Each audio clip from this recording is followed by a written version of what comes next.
Class जिसके अंदर हम एनटीटी ईसीसीई को डिस्कस करते हैं। आप सभी का स्वागत है इस वीडियो के अंदर। आइए हम चर्चा करेंगे आज माल न्यूट्रिशन पे। मैं आपको बता दूं कि ये यूनिट 2 का पार्ट 5 वीडियो है। ठीक है, मैंने लास्ट वीडियो में आपसे बोला था कि हम कुपोषण पर एक डिस्कशन करेंगे। देखिए, अभी हम सभी जानते हैं कि we all are students, we are all are learners. हम सभी अपने अपने फील्ड में कोई ना कोई चीज की प्रिपरेशन कर रहे हैं। कोई टीचिंग एग्जाम्स की कर रहा है, कोई एसएससी की कर रहा है, कोई बैंक पीयू की कर रहा है, सभी कुछ पुलिस कांस्टेबल के लिए कर रहे हैं। तो हमारा क्या स्केड्यूल होना चाहिए और किस तरीके से हमें गर्मी के मौसम को लेते हुए पढ़ाई करनी चाहिए, इसके ऊपर मैं एक छोटा सा इंफॉर्मेशन आपको यहाँ देना चाहूंगी। ठीक है, जो कि हमने लास्ट टॉपिक पढ़ा था हमारा कुपोषण, उसी के अंदर एक हिस्सा भी है कि कहीं ऐसे ना हो जाए कि गर्मी के मौसम में हमारे बॉडी के अंदर एकदम से ही प्रोटीन्स की या फिर किसी भी तरह की मात्रा की कमी हो जाए। देखिए, एक चीज तो मैं ये बता देना चाहूंगी कि सभी लोगों को, चाहे बच्चे हो, चाहे छोटे बच्चे हो, चाहे एज हो, फ्रूट एक दिन का एक कोई भी फ्रूट खाना है, एनी ऑफ योर चॉइस।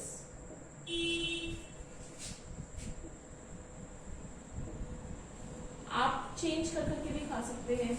ठीक है, जिनको वेट गेन करना है वो वेट गेन करने वाले फ्रूट्स खा सकते हैं, जस्ट लाइक बनाना। और जिनको वेट गेन नहीं करना, रिड्यूस करना है, वो कुकुम्बर की सैलेड के तौर पे ले सकते हैं या फिर फ्रूट्स खा सकते हैं प्रॉपर, जैसे कुकुम्बर हो गया, वाटरमेलन हो गया। अभी तो इतनी अच्छी अच्छी ककड़ियां भी आ रही हैं मार्केट में। तो इस तरह से अपनी बॉडी को भी प्रॉपर हाइड्रेट करके रखना है। ठीक है, प्राकृतिक तरीकों से हम बात कर रहे थे लास्ट वीडियो के अंदर न्यूट्रिशन पे। न्यूट्रिशन का मतलब ही हमारी बॉडी को न्यूट्रिएंट्स प्रोवाइड करना है, कि हमारी बॉडी को प्रॉपर अमाउंट में न्यूट्रिएंट्स मिल सके। ठीक है, उसके लिए हमारा जो ब्रेकफास्ट, लंच, डिनर और मॉर्निंग स्केड्यूल वो एकदम टाइमली होना चाहिए। स्पेशली जो स्टूडेंट्स हैं, डिफरेंट एग्जाम्स के लिए प्रिपरेशन कर रहे हैं, उनको वेक अप बिफोर 5 बजे से पहले उठ जाना है। आप चाहे 4:50 पे ही क्यों ना आप उठो। आपके दिन की शुरुआत गर्मी में, स्पेशली हम बात कर रहे हैं इन समर सीजन, आपकी शुरुआत हो जानी चाहिए दिन में, गर्मी के मौसम में। उसके बाद आता है हमारा आप कुछ ना कुछ अपनी बॉडी को पानी या इस तरह की चीजें, कम से कम 1 से 1.5 ग्लास पानी पीना है आपको। मॉर्निंग में 2 ग्लास पीते हो तो बहुत ही अच्छी बात है, क्योंकि जो हमारे बॉडी के अंदर हाइड्रोक्लोरिक एसिड है उसको डिजोल्व होने के लिए, मिक्स होने के लिए वाटर जो है काफी हेल्पफुल रहता है। ठीक है, तो मॉर्निंग के टाइम में हमें मॉर्निंग में सबसे पहले उठने के बाद में जो भी आपके रूटीन्स होंगे उससे पहले, सबसे पहले पानी पीना है। नेक्स्ट आता है हमारा breakfast. Breakfast should be heavy, just because क्योंकि हम पूरी रात का हमने सोए हैं, उसके बाद पूरी रात हमने निकाली है, उसके बाद जब हम उठे तो हमें ब्रेकफास्ट थोड़ा सा हैवी लेना है। इसके अंदर आप कुछ भी ले सकते हैं, लेकिन मैं समर में प्रेफर करती हूँ वाटरमेलन लेना, या फिर कोई भी फ्रूट आप ले सकते हैं। ठीक है, साथ में अंकुरित चने, ठीक है, इस तरह की चीजें आपको लेनी है जिनके अंदर हाई प्रोटीन हो।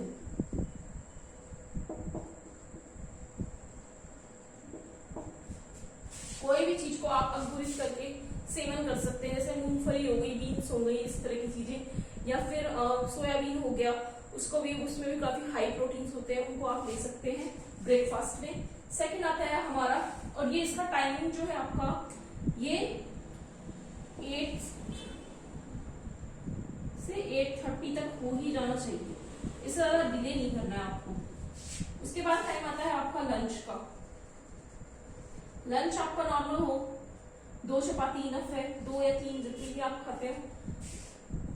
वेजिटेबल्स जो है उनका अमाउंट प्रॉपर होना चाहिए। ठीक है, तो और इसके अंदर आपको ऐड करना है छाछ या फिर लस्सी जो आप लेते हैं, उसको, साथ में सैलेड। जो आप नॉर्मल डाइट लेते हैं वो तो मैं लिख ही नहीं रही हूँ सबको, आप हम राजस्थान के अंदर बेसिकली सभी लोग रह रहे हैं, तो रोटी खाते हैं सभी, सब्जी लेते हैं सभी, तो वो चीजें मैं यहाँ नहीं लिख रही हूँ, मैं वो चीजें यहाँ लिख रही हूँ जस्ट लाइक सैलेड हो गया, ठीक है।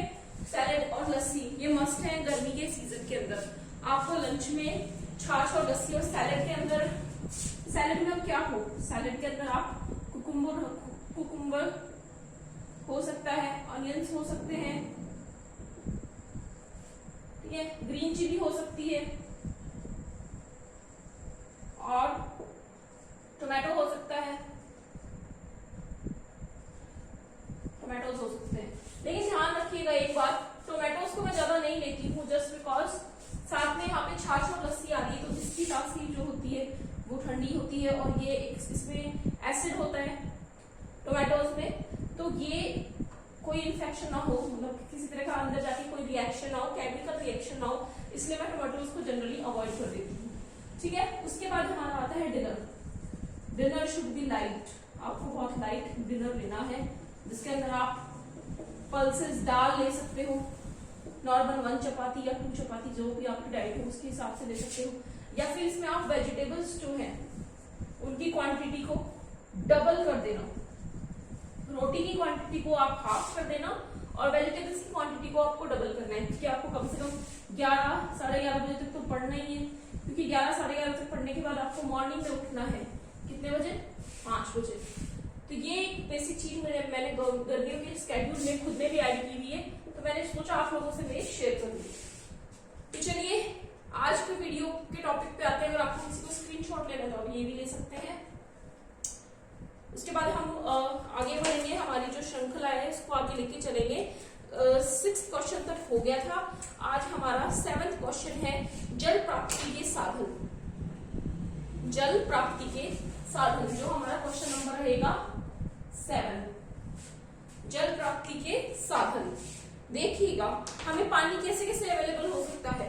एक तो पानी जो होगा वो वर्षा का जल होगा, आंतरिक जल होगा जो ऑलरेडी जमीन के अंदर स्टोर्ड वाटर है वो होगा, और एक होगा जो कि पृथ्वी की ऊपरी सतह का जो जल होगा वो होगा, और पृथ्वी की भीतरी सतह का जल होगा। ठीक है बात आ गई समझ में? तो चलिए फिर शुरू करते हैं।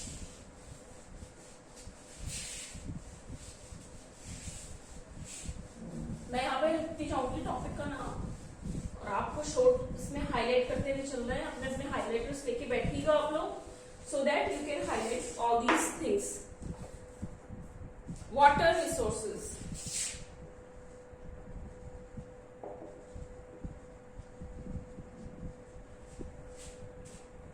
प्रमुख रूप से जल प्राप्ति के निम्न साधन।